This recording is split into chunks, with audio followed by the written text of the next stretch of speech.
mga kababayan, Assalamualaikum warahmatullahi wabarakatuh. Madayaw, maayong adlaw kaninyong tanan. Magandang araw sa inyong lahat. Unahin ko po muna ang aking mga pagpapasalamat. Una po, ang pagpapasalamat natin sa Diyos dahil binigay niya sa atin ang araw na ito para tayo ay magsama-sama para sa pagmamahal natin sa ating dating Pangulong Rodrigo Duterte. At pangalawang pagpapasalamat sa Diyos ay binigyan niya tayo ng magandang panahon. Malamig pero may araw. Patay tayo sa sunburn. I-ready ninyo ang inyong mga sunblock. Paniguraduhin ninyo ang inyong mga kutis. At ang sunod na pagpapasalamat ko ay para sa inyong lahat dahil sa oras ninyo, sa pagbabiyahe ninyo, sa suporta ninyo na ipinapakita at sa pag-celebrate ninyo sa araw na ito. Maraming salamat sa inyo. Madami ang galing pa sa ibang bansa, galing sa United Kingdom, galing sa Germany, galing sa France, galing sa Ireland, galing sa Belgium, galing sa Italy, galing sa Spain, at yung mga tiga Netherlands. I think meron din galing sa United States of America.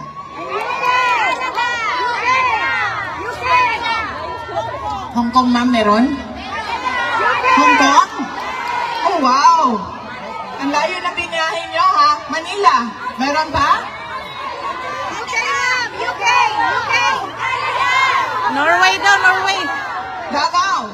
Galing pang Davao.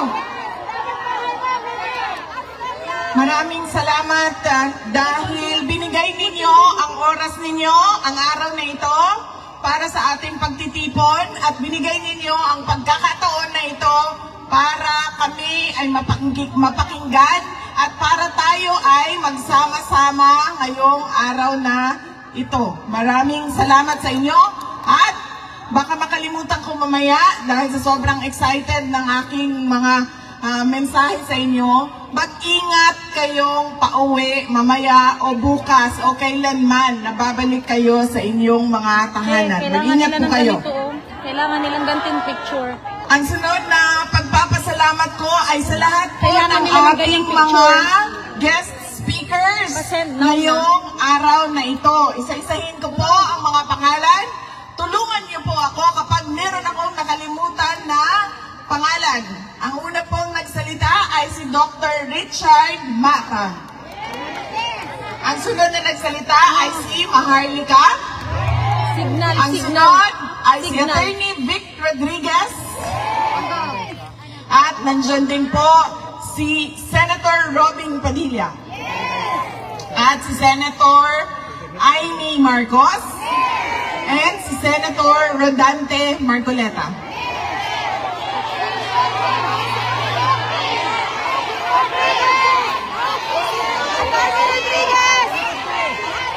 Sandali, magsabay-sabay ka nagsasalita, hindi ko naririnig. At, yes, of course, nakalimutan ko dahil dito na siya nakatira. Si spokesperson natin, Attorney Harry Roque. At nandito din si Congressman Bem Noel ng Anwaray Party List. Magta-take over kasi sila pag umalis ako dito. At si Councilor Graylee Balabang.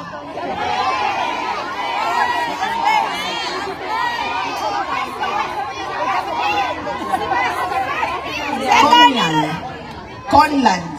Malcolm Conlan. Attorney Rodriguez! Okay. Sino pa? Oh, nakalimutan ko ang aking kapatid. Ang aming Vice Mayor-elect at kasalukuyang Mayor ng Davao City, Sebastian Duterte. Kong Claudia Bautista. At Congressman Claudia Bautista ng Davao Occidental. Nagpapasalamat ako sa kanila dahil Malcolm Conlan. Oh,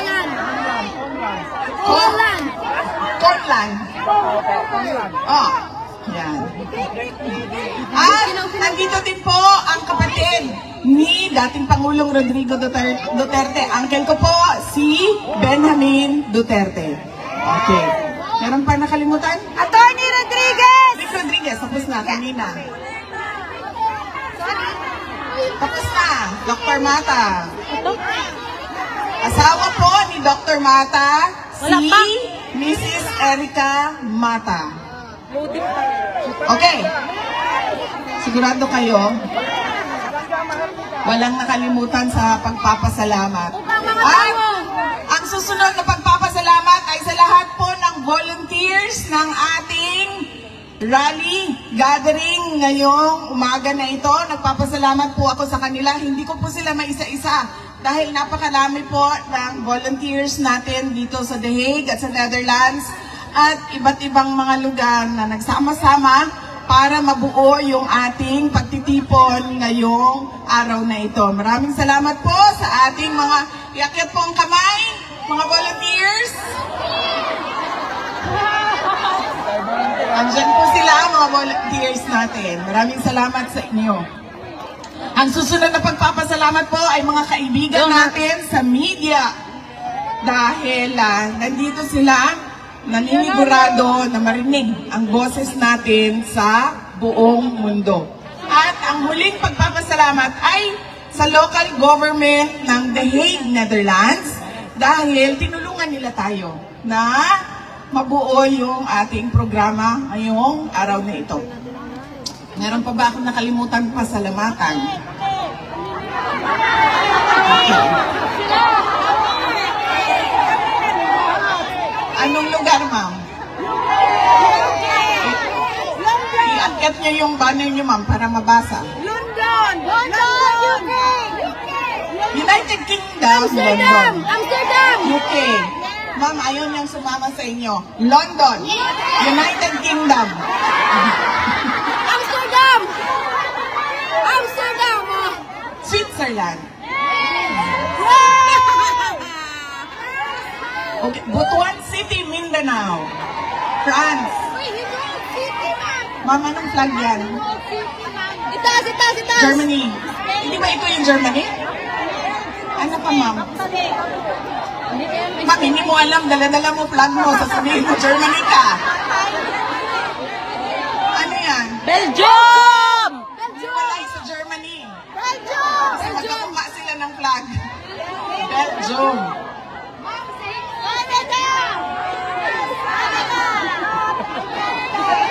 Iceland. Canada. Denmark daw, Denmark. Tapos na. Canada. Okay? Please, power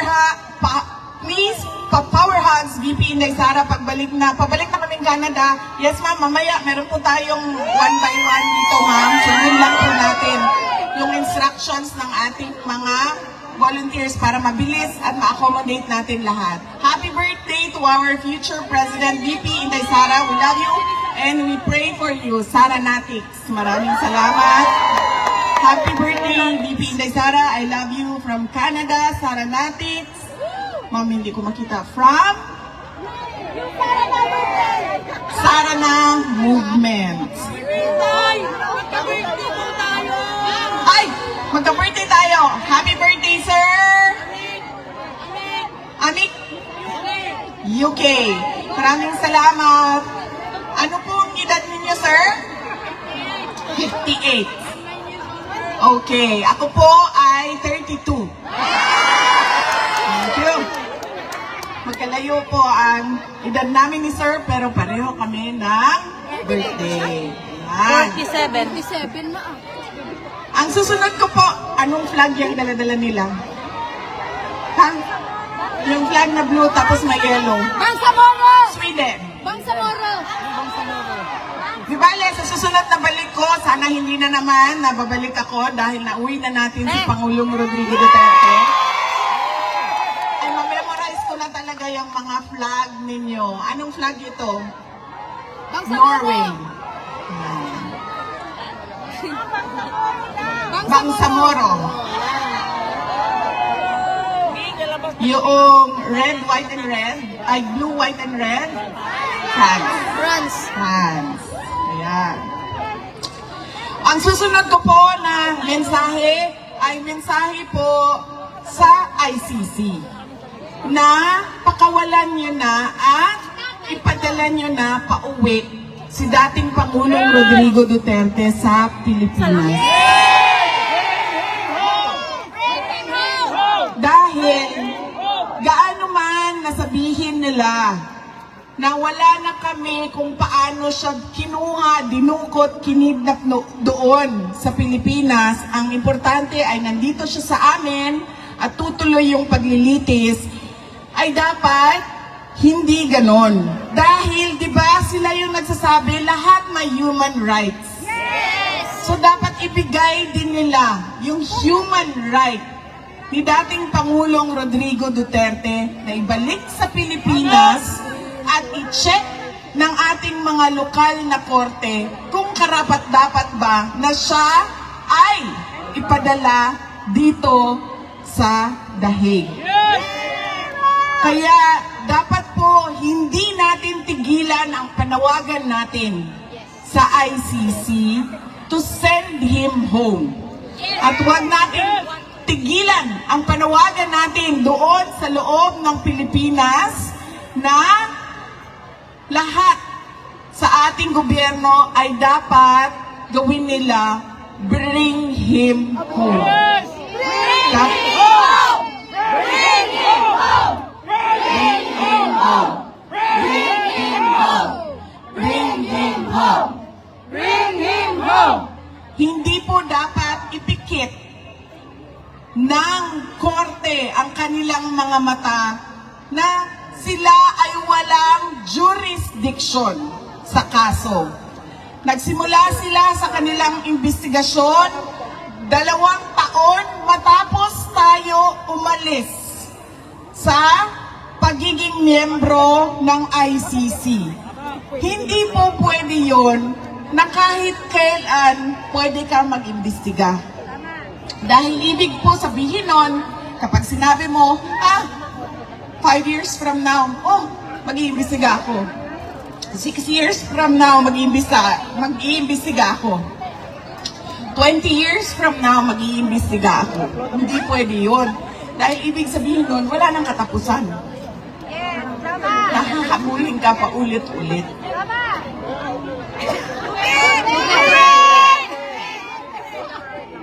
Ay, wala po si Kateki. Coco Martin! Hindi po naka-duty si Kateki. Ano nga bang pangalan mo, sir? Coco Martin daw! Coco Martin!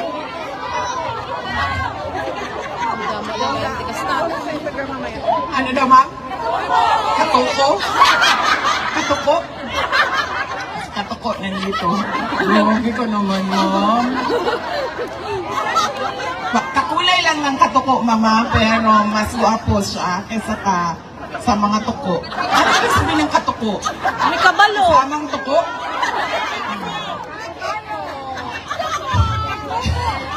Hindi pwede. Hindi pwede. Na kung kailan mo gusto ikaw mag-imbestiga, ay ganun ang gagawin mo dahil hindi matatapos eh. Kaya wala na silang jurisdiction sa kaso na ito. Huwag nilang ipikit ang kanilang mata sa pagkidnap sa ating dating Pangulo, sa katotohanan na wala silang jurisdiction. Kaya kailangan, huwag natin tigilan. Paulit-ulit ang panawagan natin, ICC, send him home. Yun lang ang hinihingi naming lahat, mga Pilipino sa buong mundo. Ibalik ninyo sa amin ang aming dating Pangulong Rodrigo Duterte. Yes! Ang susunod ko po na mensahe ay mensahe ng pagpapasalamat sa inyong lahat sa pag-celebrate ninyo. Unang-una noong birthday ni dating Pangulong Rodrigo Duterte noong March 28. At ngayon, ang pag-celebrate ninyo sa aking birthday naman, May 31. Binisita ko po kahapon si dating Pangulong Duterte. At sabi ko po sa kanya, ay, unang-una, hindi siya, nahihirapan siya maggupit. Ito pa ha, hindi marunong magluto, hindi marunong magwalis, ay, hindi marunong maglaba, hindi marunong maggupit ng kuko. Agoy! Kasi buong buhay niya pala ay manicurista yung naggugupit ng kuko niya. So kahapon, sinabi sa akin ng gwardya, o ayan, may dalawang nail cutter, gupitan mo yung tatay mo ng kuko. Eh hindi din ako marunong maggupit ng kuko ng ibang tao. Kaya ko yung kuko ko, pero pag kuko ng ibang tao ay hindi ko magawa. So nahirapan ako na gupitin ang kanyang kuko. At dalawa yung nail cutter, so dalawa kami ng nanay ko, yung isang kamay niya nasa akin, yung isang kamay niya nasa nanay ko. Pag ganun siya doon, gugupit kami ng kuko niya. First time in my life, nagupitan ko ng kuko ang aking tatay. Meron palang tao na ganun, no, na hindi marunong maggupit ng kuko. Alam ko din, ayaw ng aking mga anak na maggupit ako ng kuko nila kasi nasasaktan daw sila. Kay puok daw kaayo ko kung maggupit o kuko na wala nang naiwan na puti. Lahat yan. Kasi ayaw ko, hanggang nandyan na yung laman. Kasi ayaw ko yung merong lampas sa, lampas sa laman. Gusto ko nung talaga. Nasa dulong-dulo na talaga. Kaya yung mga anak ko, ayaw din nila magpagupit ng kuko sa akin. Kaya hindi rin ako marunong maggupit nung tama-tama lang na gusto. Depende, iba-ibang gusto ng tao sa kuko nila. So, yun. Ginupitan namin siya ng kuko. Tapos habang naggugupit ako ng kuko sa kanya, nakatingin siya sa akin. Tingin-tingin siya sa akin. Tapos sabi niya, alam mo, habang tumatanda ka, nagiging kamukha na talaga kita. Sabi niya sa akin. Tapos paulit-ulit niya sinasabi, alam, kamukha na talaga kita. Tapos sabi ko sa kanya, Papa, kamukha mo ako. So, sinong mas maganda sa amin ni mama ko? Ako o siya? Ay, sabi niya, mas maganda ka sa nanay mo. Pero sa totoo lang, alam nyo, Ganun ba yun? lagi yan, di ba, na sabi nila, improvement of the race daw yan. Maganda ang nanay, mas maganda ang anak. Pero sa amin, hindi ganyan ang nangyari. Alam nyo po, mas maganda ang nanay ko kesa sa akin. Nasaan na yung... Yan. Babay-babay ka, ma. Yan. Kung ako ay 31 years old lang, ang nanay ko po ay 47 years old lang po. Yan. Teenage pregnancy po ang nangyari. Biro lang ha, baka meron na naman dyan mga ayaw umintindi at hindi pinipilit na mali ang nasabi. Yan po ang nanay ko. Kahapon, binisita namin si Pangulong Rodrigo Duterte. Masaya siya, nagtanong naman siya, in-update ko naman na siya. Ano nang mangyayari sa oath-taking ng mga nanalo sa Davao City, ano na ang oath-taking ng mga senators, at anong mangyayari sa July, sa August, sa September, sa mga kailangan namin gawin na trabaho sa Office of the Vice President at sa Davao City. Yan po ang mga updates. Pinaabot ko din sa kanya. Sabi ko, kung makapunta ka bukas, ay meron kaming rally para sa iyo at invited ka. Marami sa ating mga kababayan sa iba't ibang lugar ng mundo darating bukas para magdasal, para magpasalamat, at para ipanawagan sa ICC na ibalik ninyo ang aming pinakamamahal na Tatay Digong. Alam niyo po, kayong lahat ay nandito sa the Netherlands, sa iba't ibang bansa sa Europa o sa ibang continent. Dahil, bakit? Naghanap kayo ng oportunidad para sa sarili ninyo at para sa pamilya ninyo. Hindi po ba nakakalungkot yon para sa isang bayan na ang mga tao ay umaalis? Dahil unang-una walang trabaho. At kung meron ng trabaho na makita, ay kakapiranggot yung sweldo. Walang pabahay na kaya ng mga tao. Walang healthcare. Napakaganda ng healthcare ninyo dito sa Europa. Doon sa atin, alam nyo ba, di ba? Ang pamilya napupuno sa utang kapag nagkakasakit yung nanay, yung tatay, yung kapatid, yung anak. Nakakalungkot na ganun yung bayan natin. Di ba po ba dapat ang pangarap natin, ang vision natin, ang plano natin ay papunta doon sa kung ano yung nakikita at pinunta natin dito sa Europa. Pero hindi nangyayari yun. Dahil unang-una sa ating politika. Lahat na lang puro politika, lahat na lang puro dole out, lahat na lang survival ng isang politiko. At ang kanyang pamamaraan para siya ay ma-re-elect na naman, mabalik na naman sa pwesto, ma-re-elect na naman. Pero kung makita mo, ay napakabagal ng pag-usad ng bayan o kung meron mang nakikita na pagbabago sa ating bayan. Kaya napakahalaga, mga kababayan, na tinutulak natin ang ating mga leaders na ibigay ang karapat-dapat na serbisyo sa taong bayan at sa bayan. Hindi mahirap hanapin, hindi mahirap tingnan, hindi mahirap tanungin kung ano ba yung karapat-dapat. Dahil nakikita natin yan sa ibang bansa. Nakikita natin sa Europe, nakikita natin sa Japan, nakikita natin sa Australia, sa Taiwan, sa Qatar, galing akong Qatar. Nakikita natin. Pero bakit hindi natin nakikita sa ating bayan?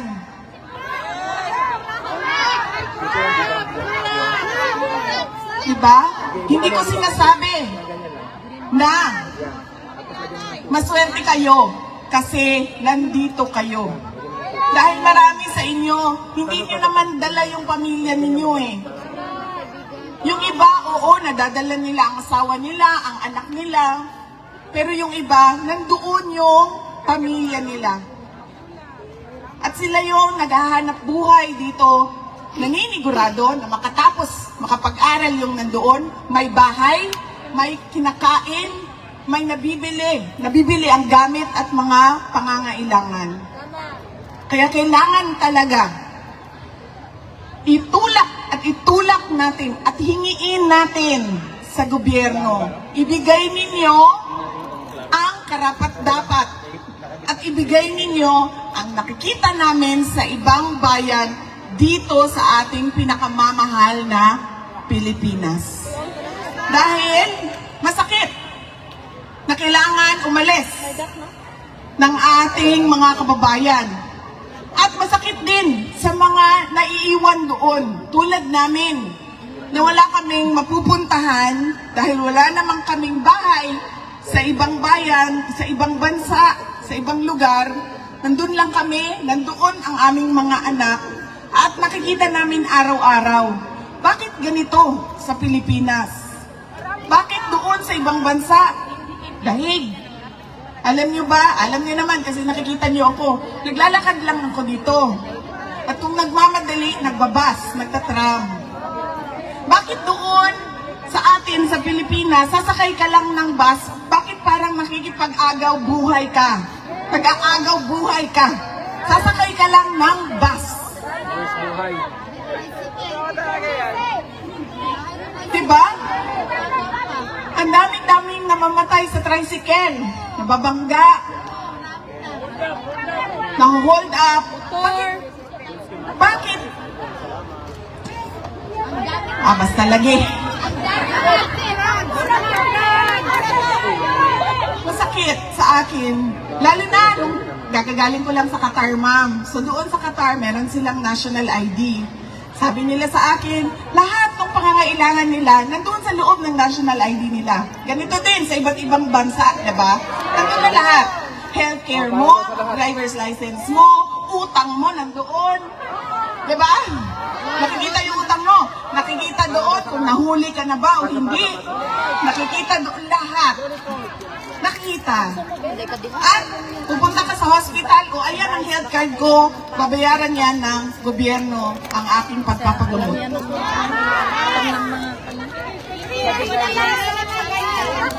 Dito doon sa atin sa Pilipinas, may nagkasakit. Takbo, dito, congressman pahingi. Takbo dito, mayor pahingi. Takbo dito, konsehala pahingi. Tapos, pagpunta mo sa PhilHealth, 2,000. Ibigay sa iyo. Wala nang pera, PhilHealth. Gusto natin ng mas maganda na kinabukasan para sa ating bayan. Hindi tayo titigil, ICC, balik nyo sa amin, si Duterte.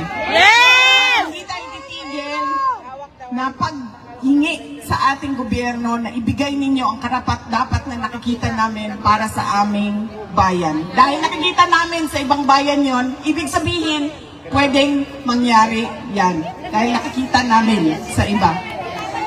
Dito ang taksis namin, pinabalik ng gobyerno sa healthcare at sa infrastructure. Sa Pilipinas, ang taksis namin, pinubulsa ng mga buhayang politiko. Yan. Dito, ang taxes nababalik sa social services. Sa Qatar, wala silang taxes. Baka may mag-isip sa inyo lumipat ng Qatar. Wala silang taxes doon. Walang deductions at all. Pero libre lahat. Dahil, ano ba, ang treasure o kayamanan ng isang bayan ay hindi ang mga politiko. Ang kayamanan ng isang bayan ay ang mga mamamayan. Kaya dapat nauuna ang mamamayan bago ang politiko. Dahil ang trabaho ng politiko ay ibigay kung ano ang karapat-dapat sa bayan at sa mga mamamayan. Kaya huwag ninyong kalimutan sa araw na ito, May 31, pagpapasalamat sa Diyos, pananawagan sa ICC, huwag tigilan hanggang hindi ibalik yan. Patay digong natin. At pangatlo, panawagan, demand sa gobyerno ng Pilipinas, ibigay ninyo kung ano yung karapat-dapat para sa taong bayan at sa bayan. Yaan ang tatlong mensahe na kailangan natin isa puso at isa isip lagi. Na kahit saan man tayo pumunta, ay kailangan natin magkaisa. Nagawin at magkaisa sa panawagan at magkaisa sa demand natin sa ICC at sa ating pamahalaan. Hindi po mahalaga ang reconciliation. Bakit ba? Bakit mayroong reconciliation. Mahalaga ba ang problema natin na personal? Diba mahalaga ba ang away nating dalawa, ma'am? Hindi. Ano bang pakialam ng mga naghihirap, nagugutom, hindi makapag-aral sa away nating dalawa? Unahin natin ang trabaho at unahin natin ang pangangailangan ng taong bayan. Yaan yung trabaho nating lahat bilang mga mamamayan at mga mamamayan na nagmamahal sa ating bayan. Yan po ang kailangan nating gawin, isa puso, isa isip.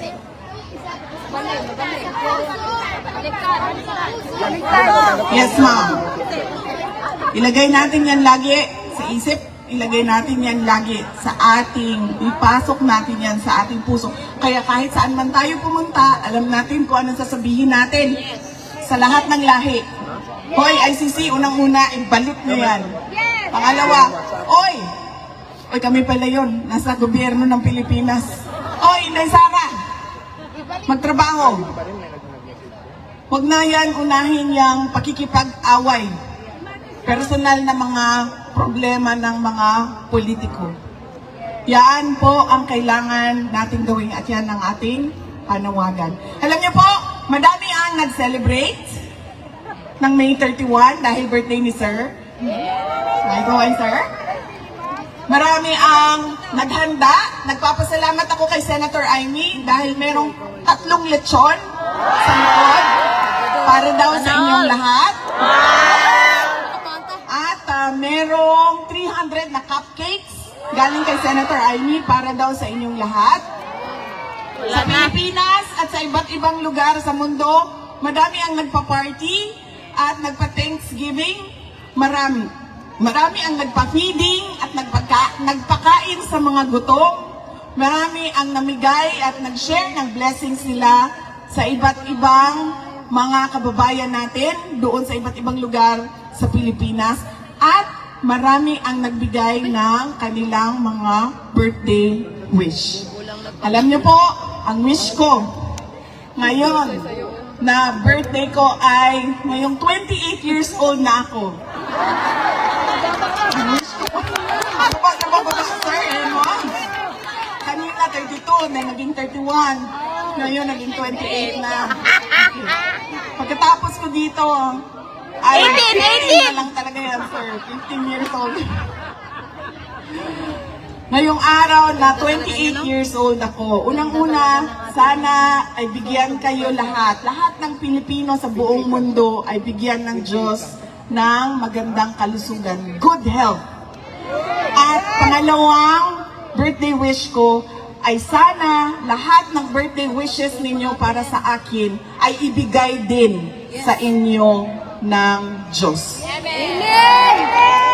Papasalamat po ako sa kasiyahan ninyo sa araw na ito dahil meron tayong sineselebrate pero nalulungkot din tayo dahil hindi natin kasama si dating Pangulong Rodrigo Duterte. Na sana ay sa susunod na May 31 ay makita ninyong naglalakad na siya, nakalaya at maka-attend ng mga birthday at celebration at makabalik na siya sa Davao City bilang mayor ng syudad ng Davao.